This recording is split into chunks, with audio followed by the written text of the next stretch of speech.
Olá pessoal, espero que estejam todos bem. Caros operadores do direito, advogados, juízes, promotores de justiça, por que não ministros? Sou Eduardo, bem-vindo a mais um podcast do Escritório de Advocacia Ferreira e Santos. E hoje aqui comigo para esse bate-papo, eu tenho a honra de apresentar a doutora Fabiana de Paula, sócia da área trabalhista de nosso escritório, e também o doutor Diego Meneghelli, sócio da área civil. Doutor Diego, fale um pouquinho sobre a sua divisão do escritório, se apresente. Olá pessoal, tudo bem? Eu sou Diego Meneghelli, sou sócio aqui da Ferreira e Santos, da área de família e sucessões, direito imobiliário e direito societário. Maravilha. Doutora Fabiana. Olá pessoal. Eu sou sócia da equipe trabalhista, né? De uma das células da equipe trabalhista, temos 3 células no escritório, e eu cuido de uma delas, né? E nossa área predominante é a área do varejo e atacado de supermercados. Legal, muito bacana. E hoje nós teremos um bate-papo sobre o tema desconsideração ou despersonalização da pessoa jurídica. Bom, inicialmente, gostaria de ouvir de vocês, até para aclarar aí para os nossos ouvintes, as pessoas que nos acompanham, a diferenciação entre a pessoa física e a pessoa jurídica. Qual seria o conceito, por assim dizer? Bom, pessoa física é todo sujeito, todo ser humano, por assim dizer, né? Personalidade jurídica da pessoa física começa com o nascimento e termina com a morte. Agora, a pessoa jurídica é um ente ficcional do nosso direito que é formada por pessoas físicas ou mesmo por outras pessoas jurídicas por exercício de alguma atividade prevista em lei, como também tem as suas, assim como a pessoa física, né, a pessoa jurídica tem também as suas obrigações e os seus direitos previstos na lei. Então, a pessoa física não se confunde com a pessoa jurídica. Tá certo. E referente à despersonalização, qual seria o conceito, a ideia? Clareia para nós aí o que seria, por gentileza, doutora. É uma medida processual, onde o juiz ele vai determinar a inclusão do sócio no polo passivo da ação para que os sócios eles respondam com seus próprios bens, né? Então acaba desvinculando, né, a pessoa jurídica para a pessoa física dos sócios. Entendi. Sabemos que existem teorias como em todas as áreas do direito. Aqui no Brasil, quais seriam as teorias que se aplicam, a teoria vigente? Nós temos a teoria maior do Código Civil, prevista lá no artigo 50 do Código Civil, que para o afastamento da personalidade jurídica exige que seja provado o desvio de finalidade ou o abuso de direito, né, a confusão patrimonial. Considerando que o desvio de finalidade da pessoa jurídica é a utilização da pessoa jurídica com o objetivo de cometer atos ilícitos ou lesar credores. Então, essa pessoa jurídica existe, essa empresa, né, por assim dizer, vamos supor uma sociedade limitada. Essa sociedade existe, mas o objetivo dela é lesar credores ou praticar algum ato ilícito. Então, aí tem um desvio no uso da pessoa jurídica e, nesse caso, o juiz pode autorizar que a execução prossiga contra o sócio para atingir os bens pessoais do sócio.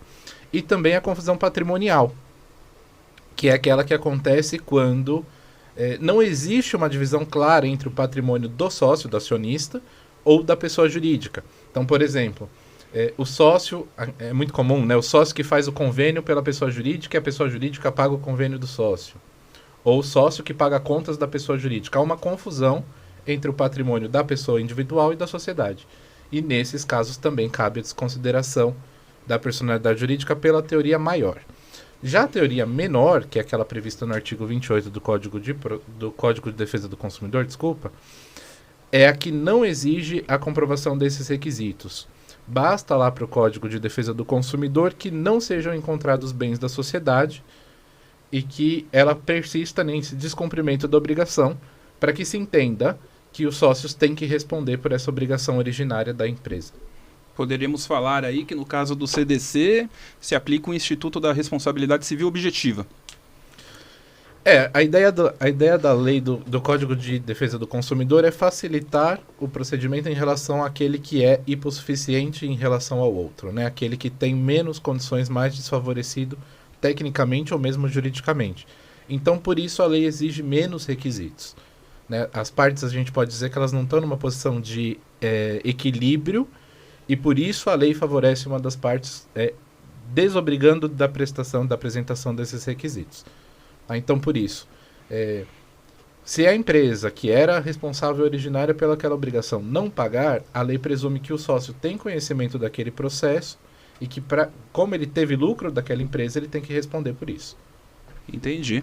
E o desvio de finalidade, ele se caracteriza unicamente pela vontade de cometer fraude, pela vontade de agir dolosamente, de prejudicar um terceiro, ocultação de patrimônio, seria isso? Isso, porque a grande ideia da pessoa jurídica é que ela sirva para aquele objetivo para qual ela foi construída.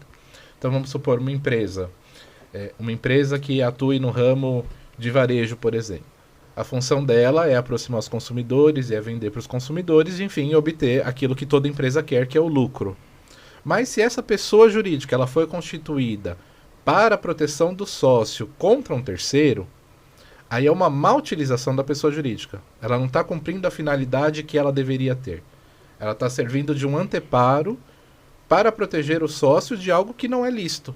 E por isso, então, até por uma questão de justiça, a lei prevê esse afastamento. Essa pessoa jurídica não pode servir como um escudo para o descumprimento de obrigações. E aí atinge os bens do sócio. Compreendi.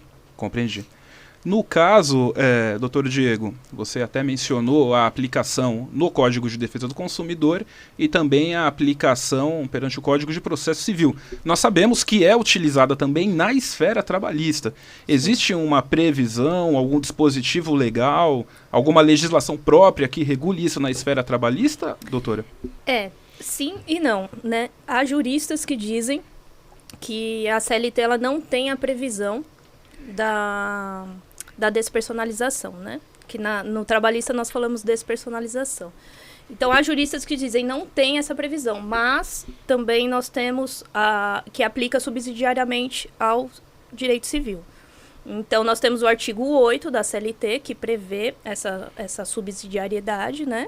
Então, nós usamos como analogia, mas também nós temos um artigo na CLT, que é o artigo 2º da CLT, que seria sobre a teoria da atividade econômica.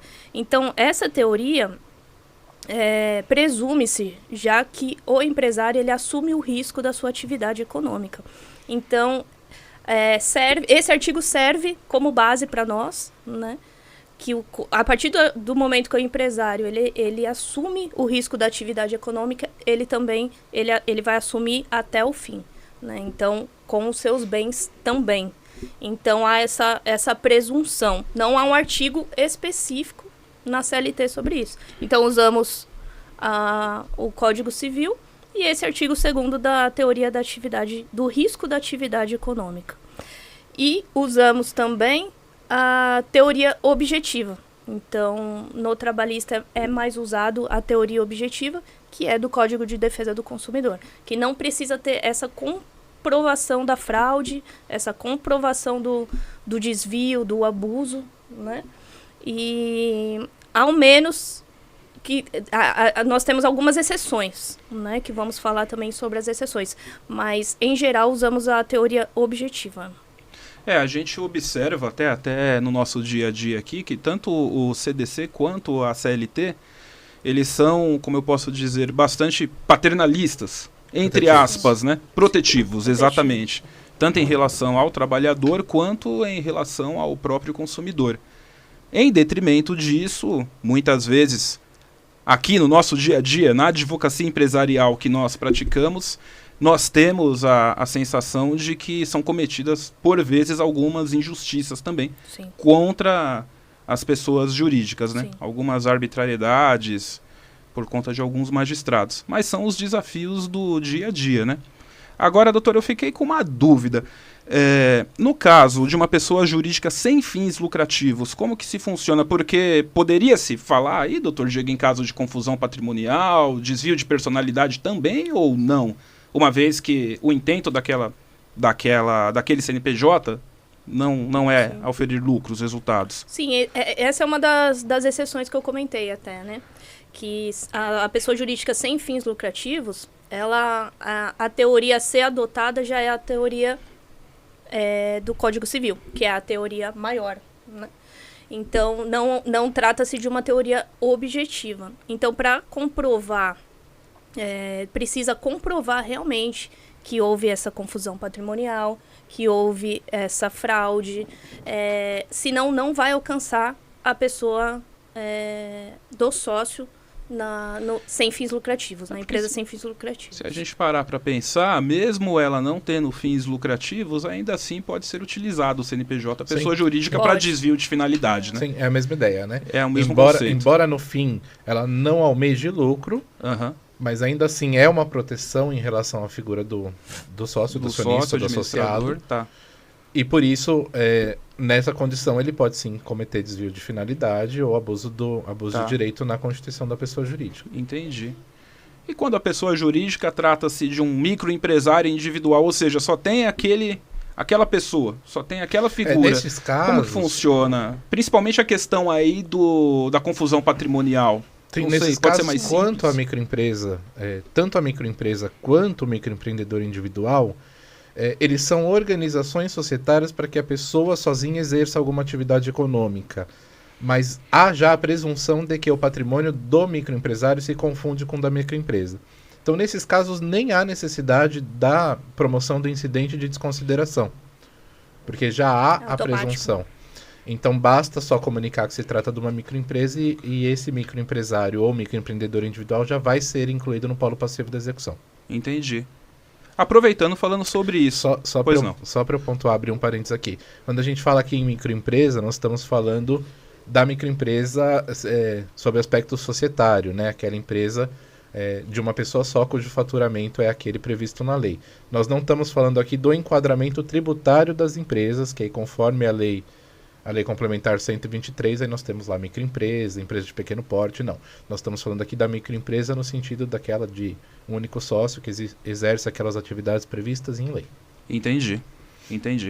E o doutor até tocou num ponto interessante, falou sobre a promoção da desconsideração da personalidade jurídica, né?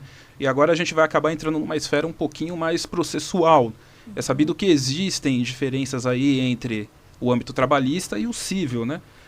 Mas quais seriam os requisitos objetivos da lei, né? O doutor Diego já mencionou, confusão patrimonial, desvio de personalidade, né? Mas agora um pouquinho mais assim, na esfera processual, como que eu atinjo, qual que é o momento que esse incidente, que a desconsideração, ela vem à tona no processo? Certo. Fase de conhecimento, execução? No processo trabalhista nós temos 2 momentos. Tem a possibilidade de estar já colocando os sócios numa reclamação trabalhista inicial, numa fase de instrução inicial, que é a fase de conhecimento. Então, você já vê que a empresa está meio que insolvente, com inadimplências. Você vai lá, coloca no polo, além da empresa, você já coloca os sócios. Porém, os juízes têm entendido que não é o momento certo. Então, em audiência inicial, já fala, peraí, não é o momento correto do sócio daqui ainda, não teve esgotamento, né, dos bens da pessoa jurídica, então vamos deixar o sócio para lá. Ou o sócio continua. Mas o momento mais apropriado e mais recorrente, que nos nossos casos práticos, é na fase de execução. Então, tem a fase de execução, teve a sentença condenatória, teve todos os procedimentos, as ferramentas, que é o Bacenjude, Cisbajude, Renajude, Infojude, Teimosinha, né? Que agora nós temos também várias modalidades. Passou tudo isso. Aí o reclamante pode ir lá, né? O exequente pode ir lá e instaurar esse incidente de despersonalização da pessoa jurídica, que será instaurado, mas não pode ser de ofício. Tem que ser a requerimento do exequente ou pelo Ministério Público. Então, essa é uma discussão também que pega bastante. Porque se o juiz declarar de ofício, aí já cabe o recurso. Entendi. Temos o prazo também de 15 dias para resposta, né?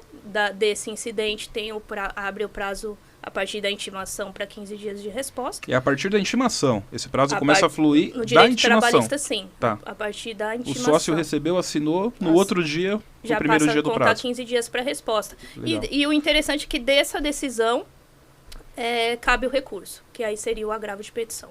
O agravo de petição. Que eu acredito que no cível é outro tipo de recurso. Isso, o procedimento é o mesmo, né? Então, pode ser promovida tanto na inicial, da fase de conhecimento, quanto na fase de execução, embora ainda seja muito mais comum na fase de execução, depois que o credor já tentou de todas as formas, esgotando todas as pesquisas e até por diligências próprias, receber aquilo que lhe é devido, aí sim ele direciona a execução contra os sócios pelo manejo desse incidente processual de desconsideração.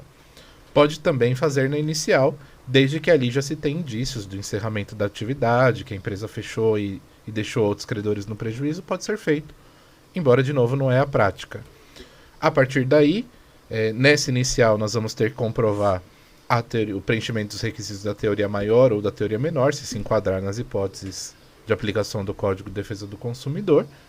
E aí os sócios, ou os acionistas, né, vão ser citados para apresentar sua defesa em 15 dias, contados da juntada do mandado nos autos ou do aviso de Um recebimento. ponto diferente aí É do um ponto trabalhista. diferente. Tá. E aí disso, o juiz vai proferir a decisão. Essa decisão é uma decisão interlocutória, recorrível por meio de um agravo de instrumento. Entendi. É possível a produção de provas nessa fase? Na esfera civil, na esfera trabalhista ou não? Já é um procedimento mais simplificado, mais objetivo? É um procedimento incidental que como tal, ele não se desenvolve da forma tão ampla de contraditório de um processo de conhecimento. Entendi. Com designação de audiências. Isso. Quando eu falo produção de provas, eu imagino Sim. isso, né? Documentos, talvez, né? Mas Juntado sim, em mas documentos. aquele que alega ainda ali tem o ônus de provar. Então vai ter que apresentar essas provas, por exemplo, no caso da teoria maior, né? Vai ter que apresentar as provas do desvio de finalidade, do abuso, da confusão patrimonial, do abuso de direito da pessoa jurídica. Entendi. Mesmo que seja um processo iniciado, regido pela responsabilidade objetiva civil, no caso o CDC, sabemos que pela hipossuficiência do consumidor, o ônus da prova está invertido. Sim. Numa hipótese de desconsideração de personalidade jurídica, o ônus pertence a quem está alegando, no caso o consumidor, ou não aplica-se? Tem já algum... Aí entra a questão do Código de parametrizado Processo Civil, Tá, dessa nova visão sobre a teoria dinâmica do ônus da prova, certo. né? Em que aquele que tem melhores condições de produzir a prova vai ter que produzi-la. Muito legal. E aí, claro, embora não seja do consumidor o ônus principal de provar tudo aquilo que ele está alegando, é porque ele não tem tantas condições técnicas de fazê-lo. Entendi. Mas nesse caso, se o código deixasse para o sócio provar que não cometeu fraude, aí é uma prova negativa, uma prova diabólica que também ele não pode produzir. Entendi. Então, neste caso, por mais que que tenha assim, um certo tempero da lei para favorecer o hipossuficiente consumidor, Tá. ainda assim ele tem que produzir prova mínima indiciária daquilo que ele está alegando seu direito. E da decisão interlocutória vai caber, no caso da esfera civil, o agravo de instrumento. Agravo de instrumento ao tribunal com pedido de efeito suspensivo, né, se for o caso. Ah, interessante. É interessante. Porque uma vez que se tem a decisão interlocutória, já está permitindo-se ali Sim.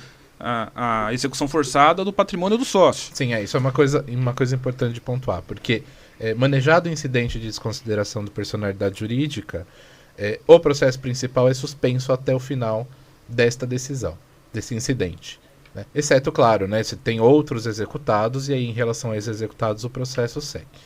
Mas em relação àqueles que estão sendo tratados no incidente, esse processo é suspenso. Proferida a decisão, esses só são incluídos no polo passivo da execução e a execução volta a andar, a não ser que seja concedido o efeito suspensivo lá no agravo.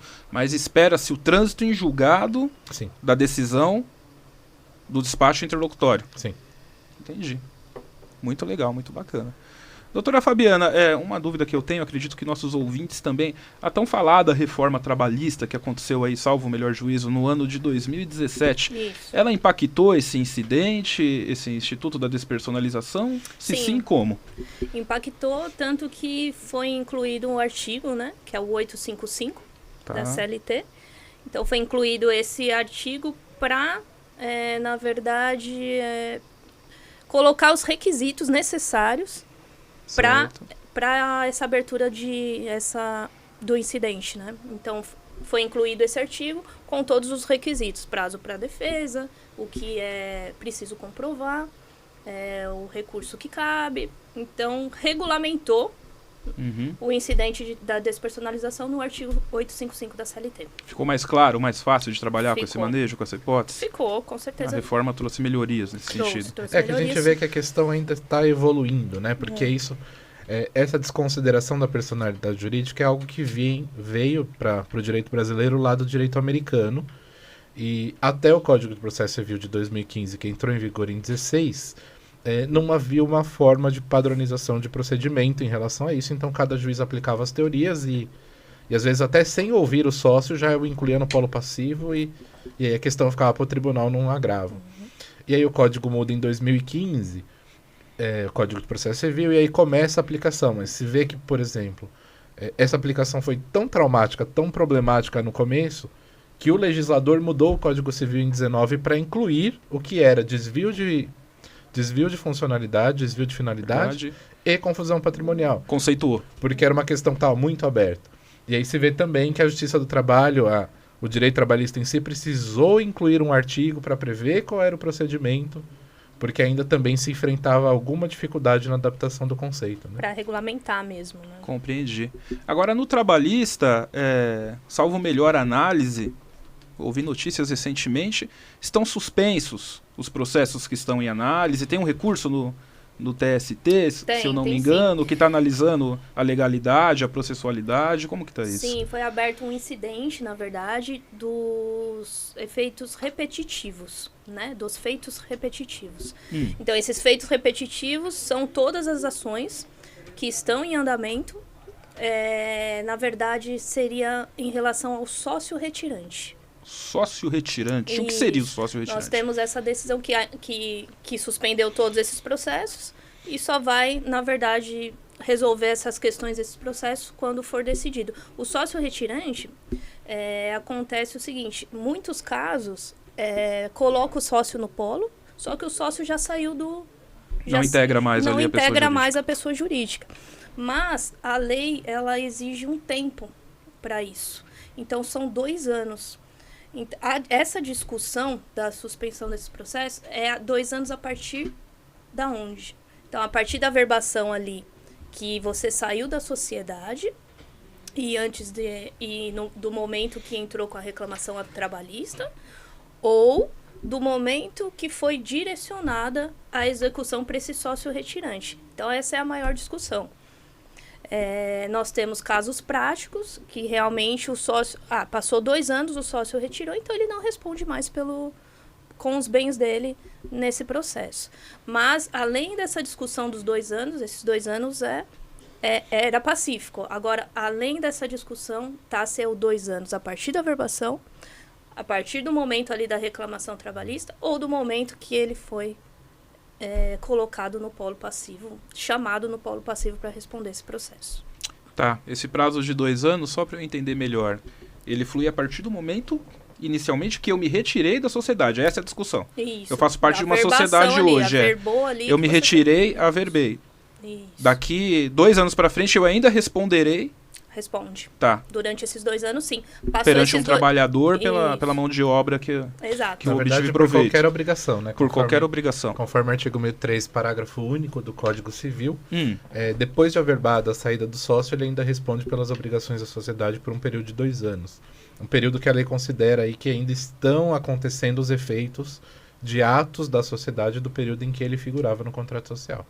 Ou do estatuto, né? Tá. Agora, doutor Diego, com base nessa discussão, essa controvérsia que tem na esfera trabalhista, os processos suspensos, é possível aplicar isso e requerer a suspensão também, talvez por analogia, na esfera civil ou não? Eu tenho a impressão que essa discussão na Justiça do Trabalho, ela parte desses 2 anos que estão em 2 lugares. Tanto no artigo 1003, parágrafo único do Código Civil, prazo de 2 anos a contar da averbação da saída do sócio, quanto os 2 anos da prescrição bienal da Justiça do Trabalho. Então, me parece que o foco do TST aí vai ser analisar qual dos 2 prazos que está sendo empregado. Se é o prazo de prescrição, e aí vai fazer sentido que conte do direcionamento da execução, se o sócio já saiu há mais de 2 anos, prescreveu. ou se da data da averbação, e aí é a matéria do Código Civil. Para nós, no cível, continua 2 anos da averbação da saída do sócio, até 2 anos dali, e ele responde pelo período que ele era sócio. O que os juízes têm olhado, têm observado?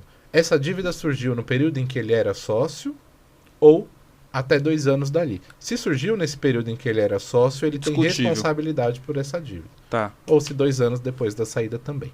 entendi. Bacana, muito legal. As esferas, elas se comunicam, né? Tanto trabalhista quanto a civil. Sim. Possivelmente essa decisão Sim. que estamos aguardando no trabalhista acaba impactando Com diretamente também certeza, a civil. acredito que vai impactar. Legal. No caso de grupo econômico, vamos imaginar a seguinte situação.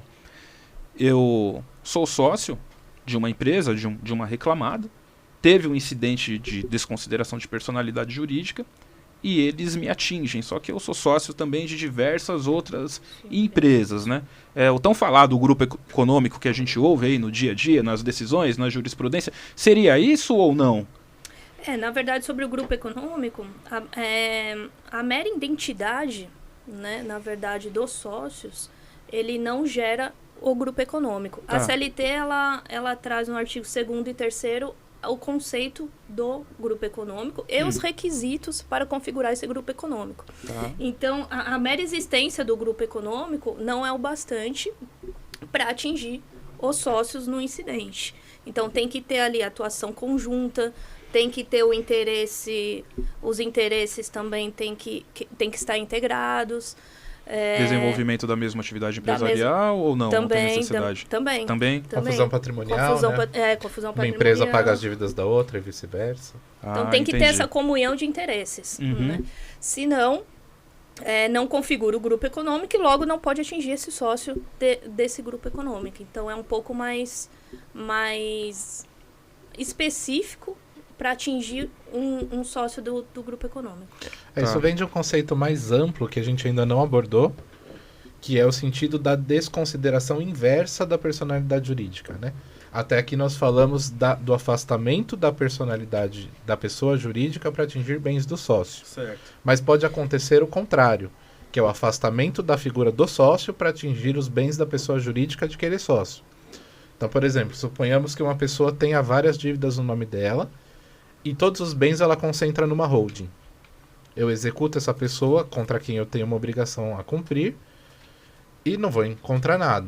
Se eu provar o desvio de finalidade, provar a confusão patrimonial, né, e aí nesse caso o desvio de funcionalidade é um exemplo claro. Clássico. A pessoa constituiu uma pessoa jurídica para esconder ali os bens e não responder por suas obrigações. Entendi. Então nesse caso eu posso fazer o caminho inverso. Fala um pouquinho de holding pra gente. Qual seria o conceito? O que seria exatamente?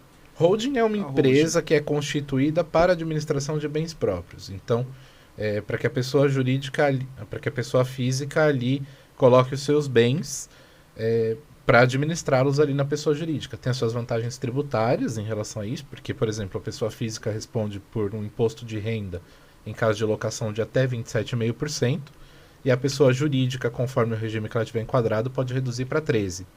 Então tem esta vantagem tributária, por isso as pessoas procuram bastante a holding, e também a vantagem nos inventários, né? Porque no inventário da pessoa física, quando ela falecer, dependendo do estado, aí vai pagar imposto de 4% a 8% sobre o valor total dos bens. E na pessoa jurídica, o que vai ser inventariado é o valor da cota. Então acaba sendo bastante inferior. Entendi. Fico refletindo se não seria um desvio de personalidade, um desvio de finalidade da pessoa jurídica, a holding, né? Dado isso, se a pessoa física não tiver... Me nasceu essa ideia, fiquei com essa dúvida. Se a pessoa física não for devedora, ou se ela, quando ela se tornou devedora, ela já tinha holding, aí é uma outra situação. Uhum. Mas se ela constituir a holding, na verdade é o dolo, né? Se ela constituir a holding para ali esconder os seus bens, preservar os seus bens contra um credor, aí é um desvio de finalidade. Vai depender da intenção mesmo. Né? Sim, aí a função da pessoa jurídica, a função da pessoa jurídica em si, ela é ilícita. Entendi. Que é praticar fraude contra credores ou fraude de execução. Entendi. Tá certo. Pessoal, pra gente finalizar, e aí é mais uma pergunta de um operador do direito para outros. Funciona esse instituto, desconsideração ou despersonalização da pessoa jurídica, é efetivo, traz resultados, tem resolvido essas milhares de execuções que nós temos aí em trâmite, sendo arquivadas, o reclamante não acha bem, o exequente não acha bem, realmente isso veio para ficar, é efetivo ou não? Ainda assim, existem meios de um devedor mal intencionado esconder o patrimônio, ocultar o patrimônio. Qual é a experiência de vocês no geral? Isso é bom ou é ruim? É mais ou menos? Precisa de aprimorar? Tá. Na Justiça do Trabalho tem dado resultado, né? Eu acredito que como é não mais fácil, mas é um procedimento mais simples que a Justiça... Não precisa comprovar aqueles requisitos todos, não precisa comprovar, já pode até entrar na fase de conhecimento. Então, na Justiça do Trabalho funciona sim. Nós temos muitos incidentes instaurados, muitos, e que acabam realmente localizando os sócios e os bens dos sócios. Então, quando passou todo o esgotamento ali da fase de execução, com certeza o incidente tem feito efeito na área trabalhista e tem sido cada vez mais comum essa instauração do incidente, né?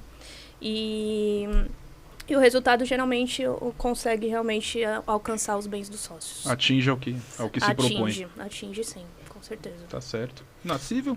Agora no civil a gente vê assim, tem dado muito certo nos casos em que o sócio é citado e não responde. Revelia.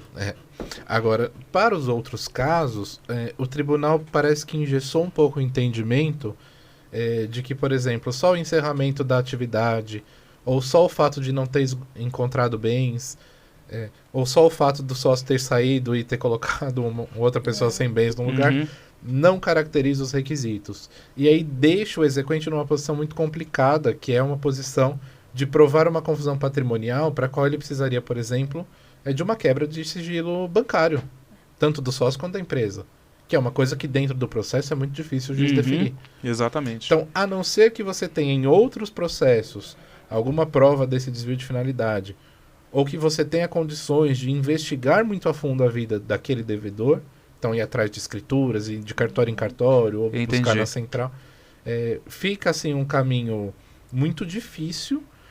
E a gente tem visto que a maior parte das decisões é no sentido de não deferir a inclusão dos sócios no polo passivo. Deixa a desejar na justiça estadual, por assim dizer. É um procedimento que foi feito para permitir a satisfação das execuções, mas que na prática está engessado, não está resolvendo. Bem diferente do trabalhista, né? No civil ainda, né? Nos casos que for teoria menor, que é essa do Código do Dever do Consumidor, e tal. Aí funciona. Agora, nos casos da teoria maior, que é mais engessada, embora tenha essa mudança de 19 na lei para melhorar um pouco a interpretação do direito, mas ainda assim é muito engessado, o resultado não tem sido muito bom, não. E você vê possibilidade disso mudar no futuro? Você acredita que possa aprimorar-se? Qual é o cenário futuro disso que você enxerga?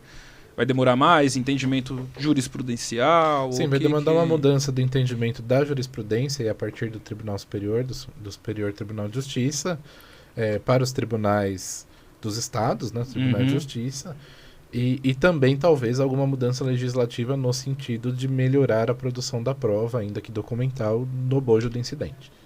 Entendi. Tá? Porque se depender só daqueles documentos que são apresentados com o incidente ou na contestação, realmente fica bem complicada a prova aí da confusão patrimonial do desvio de finalidade. Não acontece, né? Tá bem certo. Mais abrangente, bem mais abrangente mesmo. Tá certo. Pela Justiça do Trabalho ser a base do princípio trabalhista é a celeridade, né? Então, até a diferença dos comandos de Bacenjude, na área civil tem que requerer, né? Na trabalhista eles já colocam tudo de ofício. Então já vai tentar achar aí o patrimônio por ofício, né? E acaba sendo mais célere na área trabalhista para beneficiar realmente o empregado, que essa é o principal objetivo da Justiça do Trabalho. Então, o incidente acaba funcionando mais, porque ele não precisa de tantos requisitos para seguir em frente e alcançar o patrimônio dos sócios. Na prática, essas medidas de ofício, o que são? Como que funciona isso? Na civil, nós vamos lá, peticionamos um requerimento. Olha, eu gostaria de uma pesquisa Cisbajude, uma pesquisa Renajude. No trabalhista, isso funciona de uma forma... É automático? É de forma automática. Mas como instaurou-se o cumprimento de sentença, no primeiro despacho o magistrado já autoriza tudo? Se não houve o pagamento da execução, já o despacho para procurar já nas contas bancárias, já tem o direcionamento, já pede o Cisbajude, já pede o Fojude, já pede a teimosinha também, né, que para ficar alcançando em tempo. E normalmente é automático. Dificilmente o juiz vai peticionar, vai pedir para peticionar pedindo meios de prosseguimento de execução. Geralmente vai automático. A teimosinha é uma ordem de bloqueio diária. Ela se instaura na conta e ela fica... Ela é recorrente. Até satisfazer o crédito, é isso? Ela é recorrente. Eu acredito que ela tem um prazo. Eu não sei qual é o prazo, mas eu acredito que ela fica recorrente durante um tempo. E aplica-se na esfera civil também, doutor Diego? Sim, a teimosinha tem sido aplicada. Ainda também é algo recente que tem enfrentado alguma resistência na aplicação. Então nós temos aí alguns casos que os juízes aplicam a requerimento pelo prazo de 30 dias. 30 dias? Então durante 30 dias, o que cair na conta do devedor vai ser bloqueado. Ao passo que tem alguns juízes entendendo que 5 dias é prazo suficiente, porque mais que isso representaria um ônus gravoso ao devedor, lá conforme o artigo 805 do Código de Processo Civil. Então também é algo aí que só o tempo vai construindo, né? Algo que seja efetivo para a execução e que também não lese o devedor de uma forma... uma modalidade mais nova, né? Sim. Digamos assim. Legal, pessoal. Bom, muito bacana. Agradeço demais a presença de vocês aqui. É sempre um aprendizado para quem está fazendo aqui o trabalho de âncora. Sim. Muito obrigado, pessoal. Ao pessoal em casa que está nos assistindo, a nossa audiência. Muitíssimo obrigado. Se vocês gostam do conteúdo que é produzido aqui, peço para curtir, compartilhar, indicar para os outros colegas, se inscrever também no nosso canal. E ao pessoal da técnica que dá todo esse apoio aqui para nós, muito satisfatório, também o meu muito obrigado. Gente, tenham todos uma excelente jornada jurídica pela frente, cheia de desafios e vitórias. Tchau, tchau. Tchau, tchau.